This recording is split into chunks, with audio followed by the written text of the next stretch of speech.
What's up, guys? Okay, so here we are with the reaction video. As we know, I did a 7-day what's it like to eat as a high carb athlete, and you can see that video right here if you haven't seen it. I recommend that you do, so this video actually makes sense. Okay, so there's a couple things that I want to talk about, right? We're going to break this up into a couple sections so that we can help just kind of focus on single points of the overall experiment and go from there. So the first thing I want to talk about is how I felt. Now, during this challenge experiment, the first couple days I felt okay. I didn't feel bad. I was energized. I had a lot of energy. Everything was great. Then we got to day 3. Day 3 was really rough. It was the first day I woke up and I just really had no energy. And it was so odd because I sat down with my food. I just knew somehow intuitively I needed food. Felt like Thor, you know? This mortal form has grown weak. I need sustenance. And so I decided to eat, and I took a bite, and I literally felt myself wake up. And I knew right in that moment that my body was becoming dependent on carbohydrates. Like, for energy-wise, even though our body needs glucose, there was a level of psychological dependency to get moving, which was quite interesting because I don't really know the full physiological mechanisms in that. And what I mean by that is not like in terms of like insulin and needing glucose to run, but exactly what switches turned on and off to make me feel that way rather than how I felt the days prior to. Now, going into 4, 5, and 6, my body really started to stabilize and I overall felt okay. Okay, in terms of hunger, this was one of the most shocking things by far. Was I did not feel hungry. It was such a chore to eat this amount of food, from the meal prep to the having to eat all day just to get the food in because carbs are higher volume.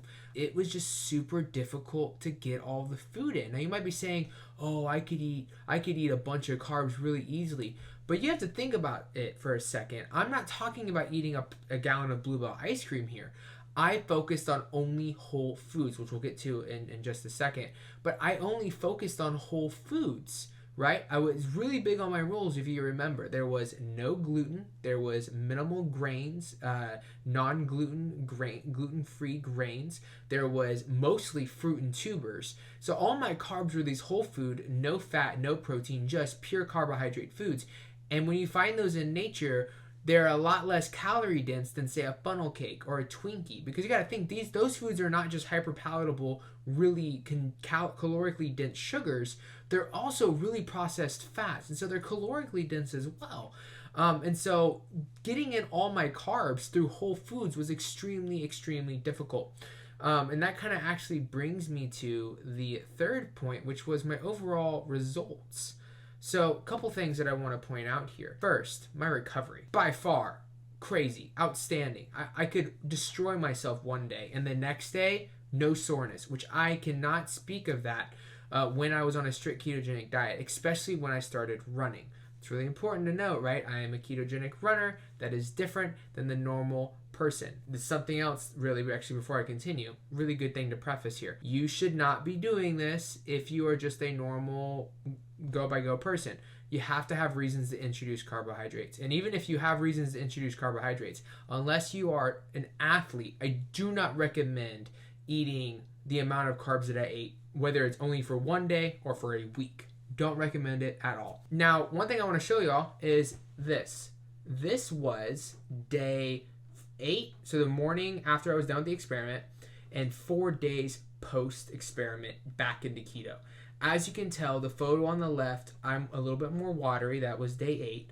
And then the 4th day back on keto, I looked thicker. My muscles looked fuller, but I am obviously leaner. You can see the depth of the lines in my obliques. You can see the depths in the middle of my abdomen. You can see my chest, my pectoral muscles more outlined.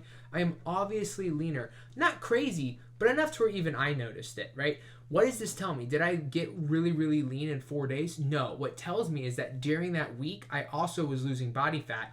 I was just retaining water. That's really fascinating, but it makes sense because it was already hard for me to get in all those carbs, and there was no way I was in a surplus. I was definitely under eating calories just because I didn't have the stomach for it. And I think one of the reasons why it worked like that is because I wasn't just eating carbs on top of my other foods. I intentionally lowered fat while raising carbohydrates.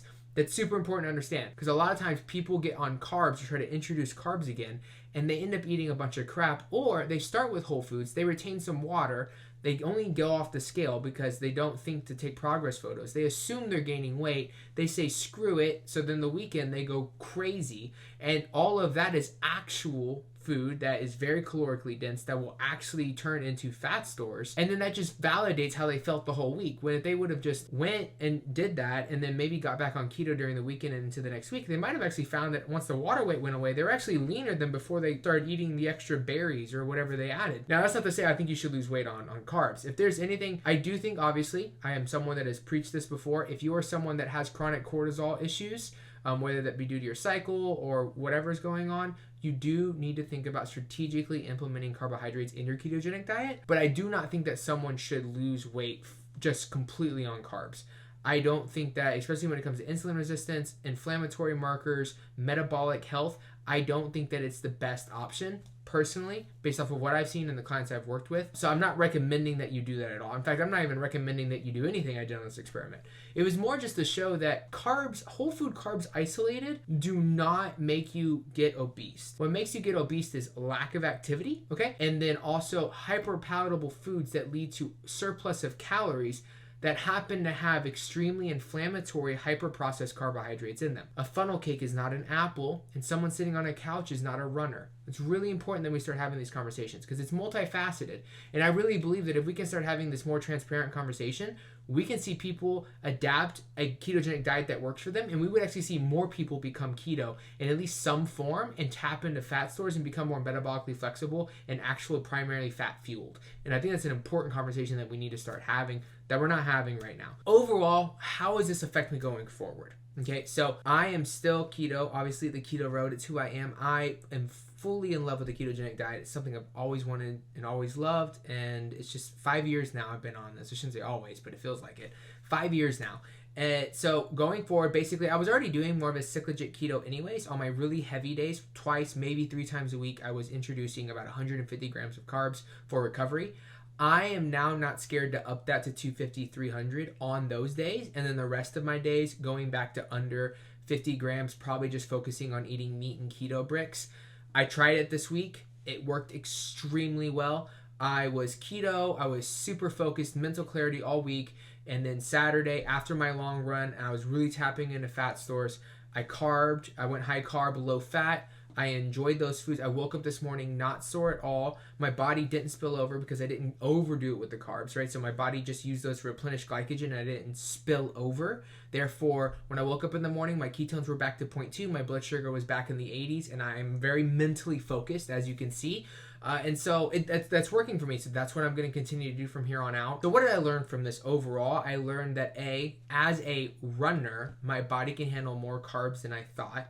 B, that keto is definitely has its benefits. Like, it just refreshed me that, you know, in terms of not being dependent on food every second for fuel, the mental clarity that ketones provide, the satiation that ketones provide, the deliciousness of a ribeye, like all those things. Like, keto is just, it's so good, right? And then I think overall, it showed me that the metabolism is so much more complex than we give it, than we don't really, like, what's the word I'm looking for here?